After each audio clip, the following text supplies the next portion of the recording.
سيدنا المرسلين وعلى آله وأصحابه أجمعين. أما بعد، أعوذ بالله من الشيطان الرجيم. بسم الله الرحمن الرحيم. قل يا أهل الكتاب لا تغلوا في دينكم غير الحق ولا تتبعوا أهواء قوم قد ضلوا من قبل وأضلوا كثيرا وضلوا عن سواء السبيل. صدق الله العظيم. اللهم صل على سيدنا محمد وعلى آل سيدنا محمد وبارك وسلم. اللهم صل على سيدنا محمد وعلى آل سيدنا محمد وبارك وسلم. اللهم صل على سيدنا محمد وعلى آل سيدنا محمد وبارك وسلم. بزرگان محترم، معزز دوستو، حضور اقدس صلی اللہ علیہ وسلم کی مبارک سیرت کا تذکرہ چل رہا ہے. سن 10 ہجری کے واقعات بیان کیے جا رہے ہیں. حجۃ الوداع، حضور اقدس صلی اللہ علیہ وسلم کا حج فرض ہونے کے بعد، اسلام میں حج فرض ہونے کے بعد جو پہلا اور آخری حج تھا، اس حج کے واقعات اور اس حج کی تفصیل بیان کی جا رہی ہے. پچھلے ہفتے بیان کیا گیا تھا کہ حضور اقدس صلی اللہ علیہ وسلم نے حجۃ الوداع کے موقع پر مینا میں، عرفات میں خطبہ دیا، جس میں بہت سی اہم باتوں کی طرف توجہ دلائی. کچھ باتیں بتا دی گئی تھی کہ آپس میں اختلاف سے، مسلمانوں کو آپس میں لڑنے سے منع کیا. الا لا ترجعوا بعدی کفارا، کہ تم میرے بعد کفر کی طرف نہ پلٹ جانا کہ ایک دوسرے کو قتل کرنے لگ جاؤ. دیکھیں، ایک دوسرے کو، مسلمان آپس میں ایک دوسرے کو ماریں، ایک دوسرے کو قتل کریں، یہ کتنا بڑا جرم ہے کہ اللہ کے رسول صلی اللہ علیہ وسلم ارشاد فرما رہے ہیں کہ تم یہ کام کر کے کہیں کفر کی طرف نہ پلٹ جاؤ. تم ایک دوسرے کو قتل کر کے، ایک دوسرے کو مار کر کہیں کفر کی طرف نہ پلٹ جاؤ. پھر اسی طریقے سے عورتوں کے بارے میں وصیت فرمائی تھی. خطبے میں فرمایا تھا کہ عورتوں کے ساتھ نرمی کا برتاؤ کرو، ان کے ساتھ اچھا سلوک کرو،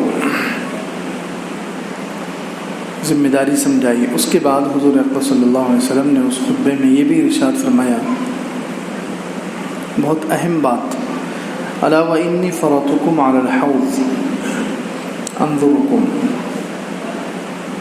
وانی مکاثر بکم الامم فلا تسودوا وجہی، کہ میں تم سے پہلے حوض پر جا رہا ہوں. اب حوض پر تمہاری اور میری ملاقات ہوگی، حوض کوثر پر.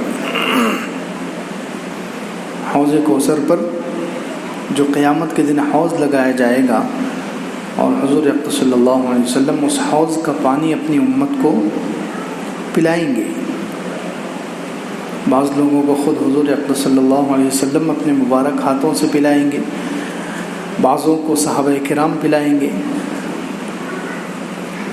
تو حضور صلی اللہ علیہ وسلم نے ارشاد فرمایا، انی فرطکم علی الحوض انظرکم، میں حوض پر جا رہا ہوں تم سے پہلے اور وہاں تمہارا انتظار کروں گا. وانی مکاثر بکم الامم، اور میں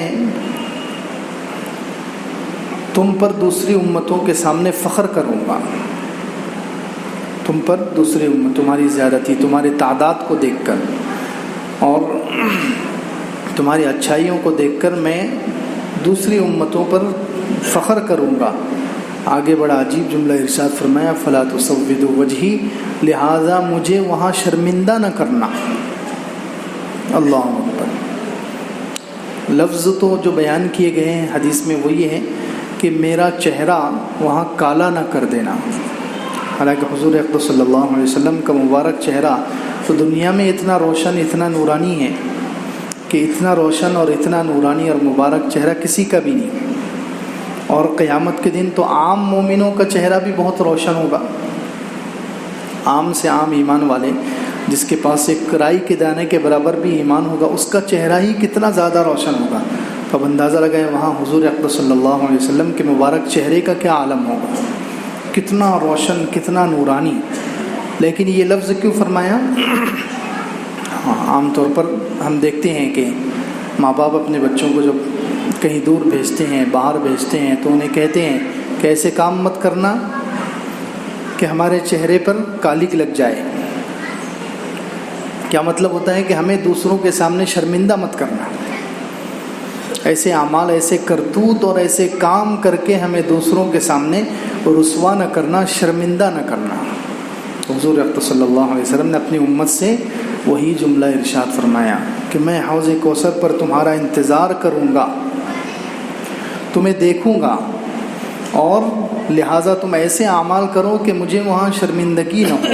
اللہ، اب اندازہ لگائیں کہ دنیا میں حضور اقدس صلی اللہ علیہ وسلم کی اتباع کتنی ضروری ہے. آپ کی سنتوں پر چلنا، پورے دین پر چلنا، اللہ کو راضی کرنا، آخرت کی تیاری کر کے جانا، ورنہ ہمارے اعمال کی وجہ سے وہاں نعوذ باللہ ایسا نہ ہو کہ حضور اقدس صلی اللہ علیہ وسلم کا مبارک چہرہ جھک جائے، شرمندہ ہو جائے کہ دیکھو یہ میرے امتی کے اعمال ہیں، یہ کام کرتے رہے دنیا میں، انہیں بھیجا کس کام سے گیا تھا اور یہ کیا گل کھلاتے رہے. اس لیے حضور اقدس صلی اللہ علیہ وسلم نے یہ جملہ ارشاد فرمایا کہ مجھے وہاں پر شرمندہ مت کرنا سب کے سامنے. اسی لیے علماء کہتے ہیں، حدیثوں میں بھی ہے کہ حضور اقدس صلی اللہ علیہ وسلم کے سامنے ہر پیر اور جمعرات کو امتیوں کے اعمال پیش کیے جاتے ہیں، امتیوں کے اعمال پیش کیے جاتے ہیں.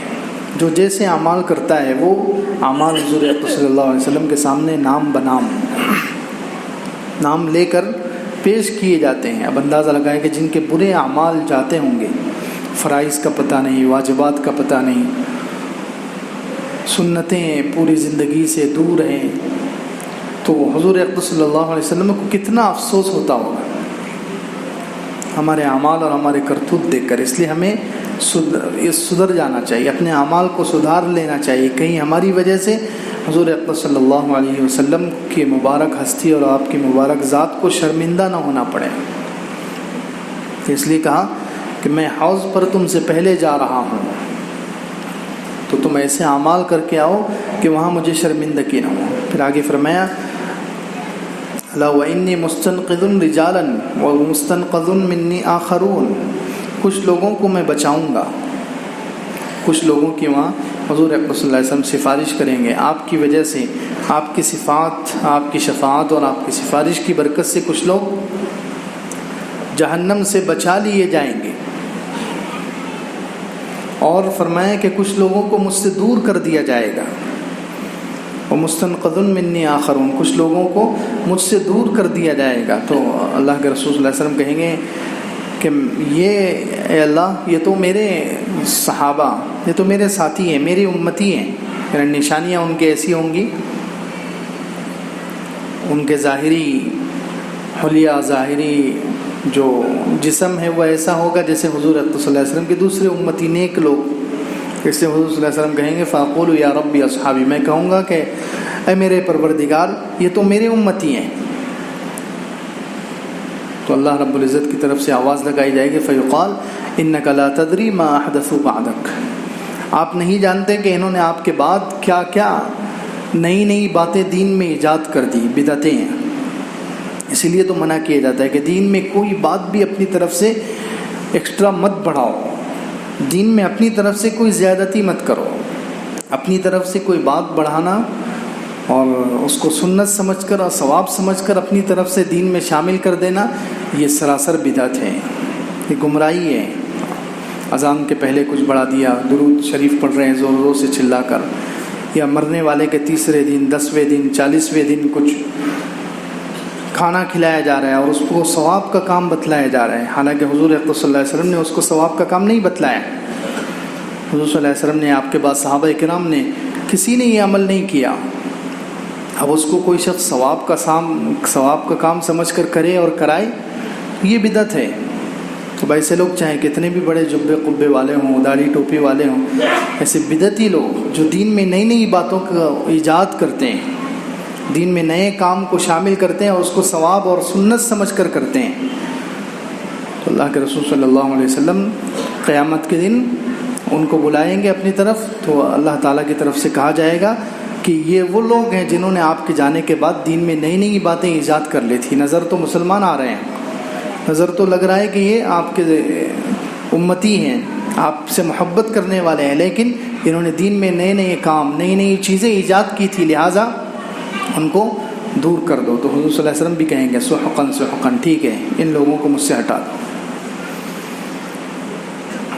پھر اس کے بعد اسی خطبے میں یہ بات بھی ارشاد فرمائی کہ ان الشیطان قد ایس ان یعبد فی بلدکم ھذا ابدا، کہ شیطان تم سے، اللہ کے رسول صلی اللہ علیہ وسلم صحابہ کرام سے اس وقت جتنے لوگ تھے ان سے مخاطب ہو کر کہہ رہے ہیں کہ شیطان تم سے مایوس ہو چکا ہے کہ اب اس جگہ عرب میں کبھی شرک کیا جائے، وہاں شیطان کی عبادت کی جائے، شیطان کی پوجا یا کسی اور بت کی پوجا کی جائے، شیطان اس سے مایوس ہو گیا، یعنی تمہیں کفر اور شرک سے خطرہ نہیں ہے، لیکن وَلَكِنْ سَتَكُونُ لَهُ طَاعَةٌ فِي بَعْضِ مَا تَحْتَقِرُونَ مِنْ أَعْمَالِكُمْ، لیکن عن قریب شیطان کی بات مانی جائے گی ان چھوٹے چھوٹے اعمال میں جن کو تم حقیر سمجھتے ہو، یعنی چھوٹے چھوٹے گناہ، شرک، کفر اور شرک تو نہیں، اس سے چھوٹے جو حرام کام ہے، اس میں شیطان کا اتباع کیا جائے گا اور یہی چیز تمہیں ہلاک کر دے گی،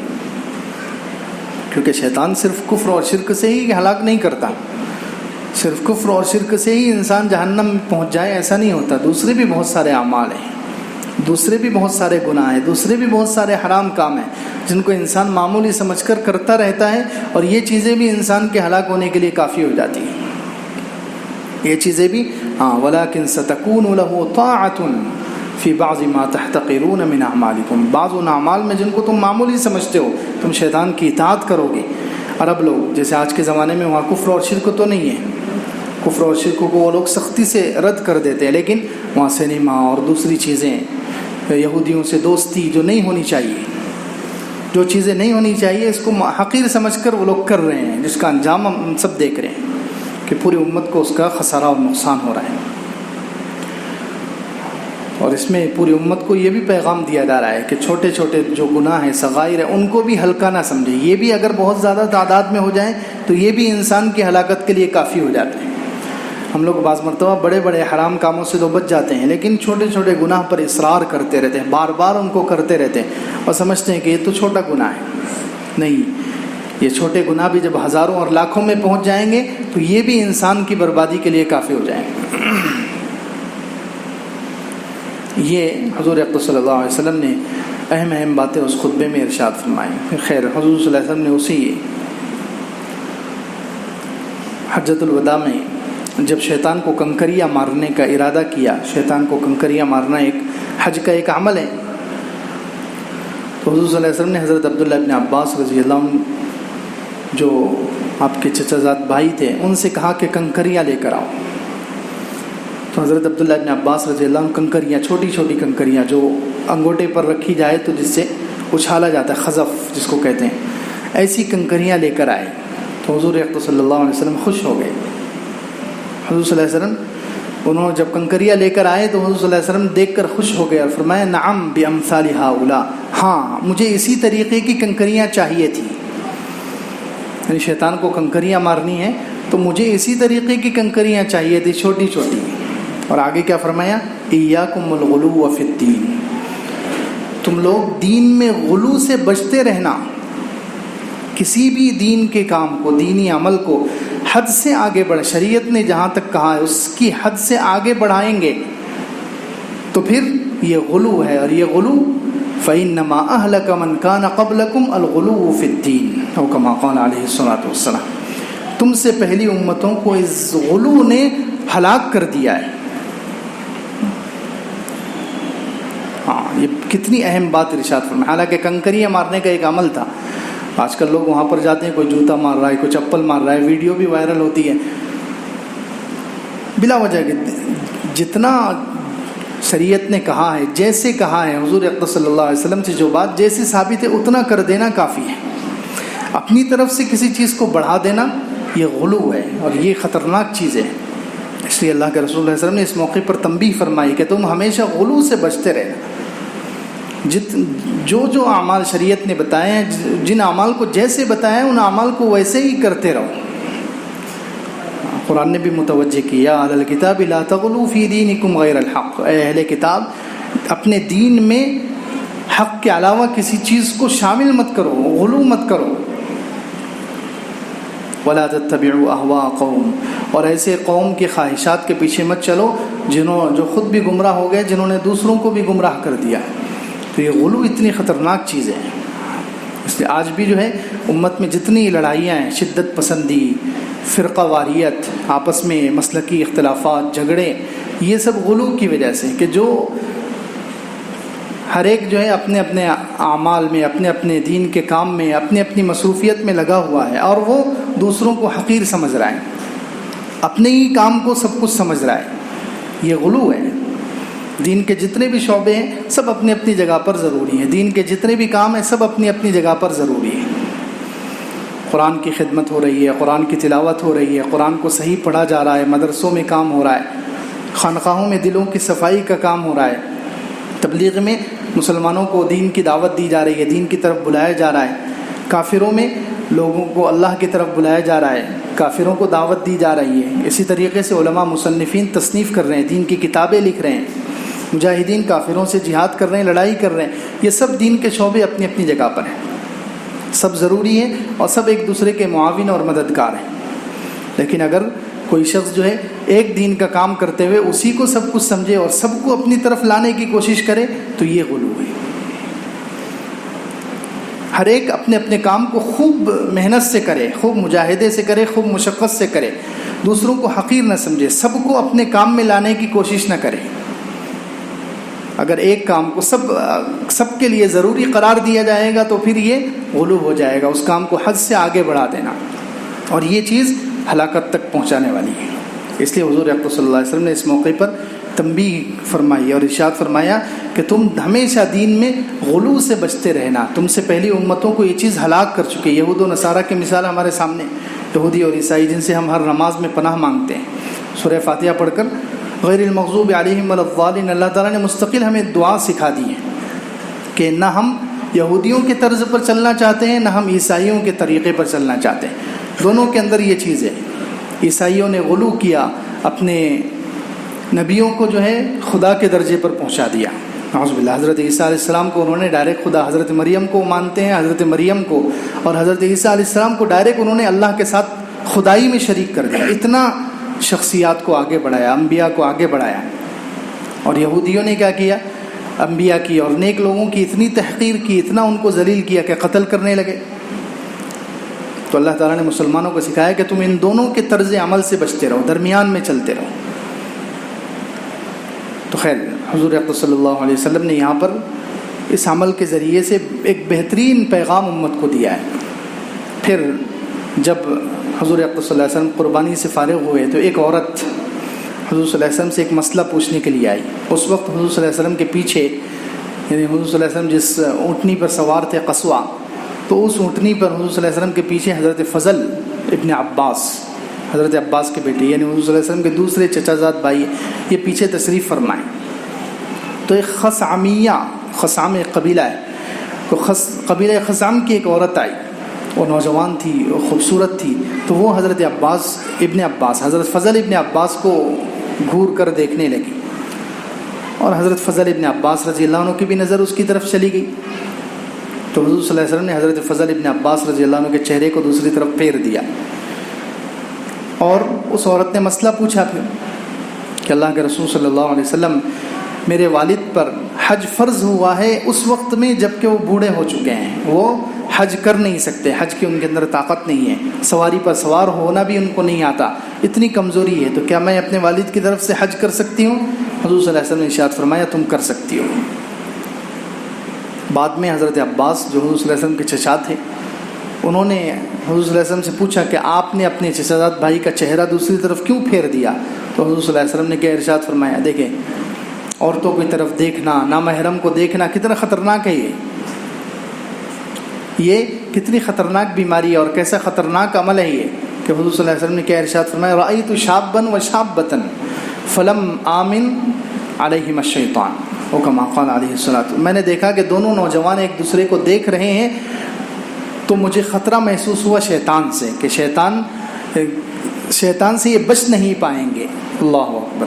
حالانکہ حضرت فضل ابن عباس حضور صلی اللہ علیہ وسلم کے چچا زاد بھائی کتنے بڑے درجے کے صحابی ہیں، صحابہ سے عام طور پر گناہ نہیں ہوتا ہے، جہاں پر ہوا ہے علماء کرام کہتے ہیں ان سے کروایا جاتا ہے تاکہ قیامت تک کے لوگوں کو ایک نمونہ مل جائے، ورنہ صحابہ کرام بھی گناہ نہیں کرتے ہیں جان بوجھ کر، پھر بھی حضور اقدس صلی اللہ علیہ وسلم یہ پوری امت کو قیامت تک کے لوگوں کو پیغام دیا جا رہا ہے کہ یہ نامحرموں کو دیکھنا یہ بڑی خطرناک چیز ہے۔ کوئی بھی اپنے آپ کو ولی، اپنے آپ کو اتنا بڑا بزرگ اور اس درجے کا نہ سمجھے کہ وہ دیکھے گا اور محفوظ رہے گا، دیکھے گا اور اس کے اندر شہوت پیدا نہیں ہوگی، دیکھے گا اور اس کا دل برباد نہیں ہوگا، ایسا نہیں ہو سکتا۔ جو لوگ دیکھتے ہیں نامحرموں کو ان کا دل ضرور برباد ہوتا ہے، ان کے دل میں ضرور شہوانی خیالات اٹھتے ہیں اور وہ ضرور کبھی نہ کبھی گناہ تک پہنچ جاتے ہیں، اس لیے اس سے منع کیا گیا ہے۔ کوئی بھی اپنے آپ کو محفوظ، جب اتنے بڑے صحابی کے بارے میں حضور صلی اللہ علیہ وسلم کہہ رہے ہیں کہ یہ دونوں ایک دوسرے کو دیکھ رہے تھے تو مجھے خطرہ ہوا شیطان سے، شیطان سے ایک صحابی کے بارے میں حضور صلی اللہ علیہ وسلم کو خطرہ ہو رہا ہے تو ہم اور تم کون، ہم لوگ کہاں ہیں؟ خیر، حضور صلی اللہ علیہ وسلم پھر جب حج کے سارے ارکان مکمل ہو گئے اور حجۃ الوداع حضور صلی اللہ علیہ وسلم نے مکمل فرما لیا، اس کے بعد حضور اقدس صلی اللہ علیہ وسلم واپس ہوئے۔ واپسی میں حضور اقدس صلی اللہ علیہ وسلم ایک جگہ پہنچے، غدیر خم ایک جگہ ہے، وہاں حضور اقدس صلی اللہ علیہ وسلم پہنچے تو ایک صحابی تھے حضرت بریدہ رضی اللہ عنہ نے حضرت علی رضی اللہ عنہ کی کچھ شکایت، اصل میں حج سے پہلے حضور صلی اللہ علیہ وسلم نے حضرت علی اور کچھ صحابہ کرام کو، جن میں حضرت بریدہ بھی تھے، ان کو یمن کی طرف بھیجا تھا۔ یمن کی طرف ان کو حضور اقدس صلی اللہ علیہ وسلم نے قرآن سکھانے کے لیے، دین کے احکامات سکھلانے کے لیے اور بہت سارے کاموں کے لیے ادھر بھیجا تھا۔ تو حضرت بریدہ اسلمی رضی اللہ عنہ کو حضرت علی رضی اللہ عنہ کے ساتھ رہے، وہ ان سے کچھ شکایت پیدا ہوگی، حالانکہ اس مسئلے میں حضرت علی رضی اللہ عنہ حق پر تھے، حضرت علی رضی اللہ عنہ حق پر تھے۔ حضرت بریدہ کو ان سے کچھ شکایت ہو گئی تو انہوں نے حضور صلی اللہ علیہ وسلم سے حضرت علی رضی اللہ عنہ کی شکایت کی، تو حضور اقدس صلی اللہ علیہ وسلم نے اس وقت وہ غدیر خم جو جگہ ہے وہاں پر حضور صلی اللہ علیہ وسلم نے خطبہ دیا اور ارشاد فرمایا، انما انا بشر، کہ میں بھی ایک انسان ہوں، قریب ہے کہ میں تم سے رخصت ہو جاؤں گا، قریب ہے کہ میں تم سے رخصت ہو جاؤں گا، تو پھر میں تمہارے اندر دو بھاری چیزیں چھوڑ کر جا رہا ہوں۔ یہ بڑی اہم حدیث، بڑا اہم خطبہ ہے۔ میں تمہارے اندر ترکت فیکم ثقلین، ثقل بڑی بھاری چیزیں تمہارے اندر چھوڑ کر جا رہا ہوں۔ ایک تو کتاب اللہ کا قرآن ہے، فیہ الہدی والنور، اس میں ہدایت ہے، اس میں نورانیت ہے، اللہ کی کتاب تمہارے اندر چھوڑ کر جا رہا ہوں، اس لیے فتمسکوا بہا، اس اللہ کے کلام کو مضبوطی سے پکڑو۔ اور دوسری طرف ارشاد فرمایا، دوسری چیز جو تمہارے اندر چھوڑ کر جا رہا ہوں وہ میرا خاندان، وعترتی، میرا خاندان، میرے قریبی رشتہ دار اہل بیت رضوان اللہ علیہم اجمعین، ان کو چھوڑ کر جا رہا ہوں۔ میں تمہیں اللہ سے ڈراتا ہوں اپنے گھر والوں کے بارے میں، اپنے اہل بیت کے بارے میں۔ یہ حضور اقدس صلی اللہ علیہ وسلم نے حضرت علی رضی اللہ عنہ کی فضیلت ارشاد فرمائی، اور پھر آگے فرمایا، من کنت مولاہ فعلی مولا، میں جس کا دوست ہوں علی اس کے دوست ہیں۔ اللہ اکبر۔ یہاں مولا کا ترجمہ آقا نہیں ہے، یاد رکھیں، میں جس کا مولا کا عربی میں الگ الگ ترجمہ آتا ہے، کہیں اس کا ترجمہ آقا بھی کیا جاتا ہے، دوست بھی کیا جاتا ہے، آزاد کیے ہوئے غلام کے معنی میں بھی مولا آتا ہے، لیکن یہاں پر جو حضور اقدس صلی اللہ علیہ وسلم نے ارشاد فرمایا، من کنت مولا، میں جس کا مولا ہوں علی اس کے مولا ہیں، تو اس کا مطلب جو میں جس کا دوست ہوں علی اس کے دوست ہیں۔ یہاں دوست کا ترجمہ سب سے بہترین ہے اور اکثر علماء امت کا پر اتفاق ہے، امت کے علماء کا، تمام امت کا اس پر اجماع ہے کہ یہاں پر مولا سے مراد حضرت علی رضی اللہ عنہ کو حضور صلی اللہ علیہ وسلم نے دوست کہا ہے، کہ میں جس کا دوست ہوں علی اس کے دوست ہیں، کیونکہ یہ آگے جو لفظ ہے اس سے بھی سمجھ میں آ رہا ہے۔ آگے حضور صلی اللہ علیہ وسلم نے دعا کی، اللہم والی من والا وعادی من عادا، وہاں بھی مولا کے لفظ سے ہی حضور صلی اللہ علیہ وسلم نے ایک لفظ لیا اور کیا ارشاد فرمایا، اے اللہ جو علی کو دوست بنائے تو اس کو دوست بنا۔ اب دیکھیں، یہ اگر یہاں پر پہلے آقا کا ترجمہ کریں گے کہ میں جس کا آقا ہوں علی اس کے آقا ہے، تو آگے کا ترجمہ کتنا شرکیہ ہو جائے گا. اے اللہ اللہم والی من والا، اے اللہ جو علی کو آقا بنائے تو اس کو آقا بنا لے. نعوذ باللہ، اللہ کا آقا کوئی ہو سکتا ہے؟ تو شرکیہ ترجمہ ہو جائے گا. اس لیے یہاں پر سب سے بہترین جو ترجمہ سوٹ ہوتا ہے وہ دوست کا ہے. اے اللہ جو علی کو دوست بنائے تو اس کو دوست بنا. اللہم والی من والا. اگر پہلے آقا کا ترجمہ لیں گے تو یہاں پر آقا کا ترجمہ اے اللہ جس نے علی کو آقا بنایا تو اس کو آقا بنا لے. نعوذ باللہ، تو اللہ کا آقا کون ہو سکتا ہے؟ تو اس لیے حضور صلی اللہ علیہ وسلم نے حضرت علی رضی اللہ عنہ کی فضیلت اور اتنی اہم فضیلت ارشاد فرمائی کہ حضرت علی رضی اللہ عنہ کو گویا ہمارے ایمان سے جوڑ دیا ہے. اسی لیے علماء کرام کہتے ہیں کہ حضرت علی رضی اللہ عنہ سے محبت فرض ہے اور ایمان کا حصہ ہے. سیاہ ستہ کی حدیث ہے کہ اللہ کے رسول صلی اللہ علیہ وسلم نے صاف ارشاد فرمایا کہ جو علی سے محبت رکھتا ہے وہ مومن ہے، جو علی سے بغض اور دشمنی رکھتا ہے وہ منافق ہے. اسی لیے علماء کرام کہتے ہیں کہ حضرت علی رضی اللہ عنہ صرف شخصیت نہیں ہے، حضرت علی سے عقیدت نہیں ہے، حضرت علی ہمارا عقیدہ ہے. عقیدہ، جن باتوں پر ایمان رکھنا ضروری ہے ان میں سے ایک حضرت علی رضی اللہ عنہ کی بابرکت شخصیت بھی ہے. حضرت علی سے عقیدت نہیں، حضرت علی ہمارا عقیدہ ہے. خیر، لیکن شیعوں نے یہاں پر اس کا غلط مطلب لیا اور شیعوں نے جو ہے اس کو کہاں فٹ کر دیا کہ یہ حضرت علی رضی اللہ عنہ کے خلیفہ بلا فصل ہونے کی دلیل ہے. وہ کیا کہتے ہیں کہ حضور صلی اللہ علیہ وسلم کے بعد جو حضرت ابوبکر خلیفہ بنے، ان کے بعد حضرت عمر، ان کے بعد حضرت عثمان، یہ سب غلط ہو گیا. یہاں حضور صلی اللہ علیہ وسلم نے کہا ہے کہ میرے بعد حضرت علی کو خلیفہ بنا دینا، حالانکہ اس کا مطلب خلیفہ بنانے کا نہیں ہے. خود حضرت علی رضی اللہ عنہ نے یہ مطلب نہیں سمجھا، کیونکہ اگر خلیفہ بنایا جانا یہ اگر صرف رشتہ داری کی وجہ سے ہو، حضور صلی اللہ علیہ وسلم کے بعد جو خلیفہ بنائے گئے حضرت ابوبکر، یہ رشتہ داری کی وجہ سے دیکھا جائے پھر بھی حضرت علی کا نمبر چوتھے نمبر پر آئے گا. ہم نے جو اہل سنت والجماعت نے حضرت علی کو چوتھا خلیفہ مانا ہے تو ہم نے تو صحیح مانا ہے. اگر رشتہ داری کے اعتبار سے دیکھا جائے تو بھی حضرت علی کا نمبر چوتھا ہے، کیونکہ رشتہ داری میں جب حضور صلی اللہ علیہ وسلم کا انتقال ہوا تو سب سے پہلے زیادہ حقدار حضرت فاطمہ ہیں، کیونکہ سب سے قریبی رشتہ اس وقت حضرت فاطمہ رضی اللہ عنہ، بیٹی ہے وہ، ایک ہی بیٹی جو ہے اس وقت زندہ ہے، تو حضرت فاطمہ رضی اللہ عنہ موجود ہے. تو رشتہ داری کی وجہ سے اس وقت روئے زمین پر سب سے قریبی کون ہے؟ حضرت علی، حضرت فاطمہ. تو اس لیے سب سے پہلے خلیفہ حضرت فاطمہ کو ہونا چاہیے اگر رشتہ داری کو دیکھا جائے. تو دوسرے نمبر پر حضرت حسن کو ہونا چاہیے کہ وہ نواسے ہیں، وہ قریبی رشتہ ہیں. حضرت علی کو چچا زاد بھائی ہے نا، چچا زاد بھائی دور کا رشتہ ہے، نواسا قریب کا رشتہ ہے. تو اس لیے اگر دیکھا جائے تو دوسرے نمبر پر رشتہ داری کو بھی دیکھا جائے تو حضرت علی رضی اللہ عنہ کا نمبر چوتھے نمبر پر ہی آئے گا. پہلے نمبر پر حضرت فاطمہ، دوسرے پر حضرت حسن، تیسرے پر حضرت حسین، چوتھے پر حضرت علی. تو ہم نے چوتھا بنا دیا تو کون سا غلط کام کر لیا؟ تو اہل سنت والجماعت کا اتفاق ہے کہ حضرت علی رضی اللہ عنہ خلافت کے اعتبار سے چوتھے نمبر پر ہے، لیکن ان سے محبت کرنا یہ ہمارے ایمان کا حصہ ہے. ہم پر ساری امت پر فرض ہے، جو ان سے کسی طریقے کا بغض رکھے، دشمنی رکھے تو اس کا ایمان ہی نہیں. حضور اکرم صلی اللہ علیہ وسلم نے خود کہہ دیا کہ یہ منافق ہے. تو خیر، یہ جو فضیلت یہاں پر غدیر خم کے خطبے میں حضور صلی اللہ علیہ وسلم نے جو حضرت علی رضی اللہ عنہ کی فضیلت ارشاد فرمائی ہے وہ حضرت علی رضی اللہ عنہ کی خلافت کے لیے نہیں ہے، وہ حضرت علی رضی اللہ عنہ کی فضیلت، ان کا مقام اور مرتبہ بتلانے کے لیے. خیر، یہاں دو چیزیں ارشاد فرمائی کہ میں تمہارے اندر سب سے بھاری دو چیزیں چھوڑ کر جا رہا ہوں. ایک تو قرآن کریم جو اللہ کا کتاب ہے اور نورانیت ہے اس میں، اور دوسرے میرا خاندان، میرے خاندان کے بارے میں اللہ تعالیٰ سے ڈرتے رہنا. خیر، اس کے بعد کیا ہوا انشاءاللہ آئندہ ہفتے. وآخر دعوانا الحمدللہ.